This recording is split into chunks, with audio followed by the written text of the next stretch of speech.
এই কথাটা পুরোপুরি সত্য না। সত্যটা হচ্ছে বাবার মেরিটে জেনেটিক মেরিটের অর্ধেক সন্তান পাবে, মায়ের জেনেটিক মেরিটের অর্ধেক সন্তান পাবে।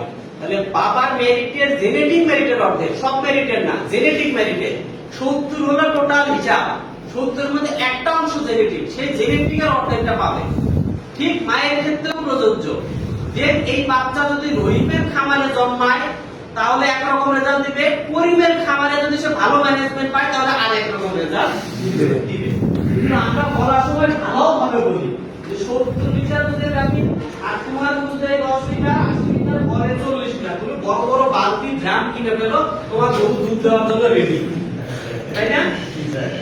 কিন্তু আমরা বিবেচনা করি না ওই খামারের সামর্থ্য কতটুকু আছে, এই বুলের জেনেটিক মেরিট কতটুকু যাবে, ওই গাভীর থেকে জেনেটিক মেরিট কতটুকু আসবে, এগুলো কোনো কিছুই আমরা বিবেচনায় নেই না।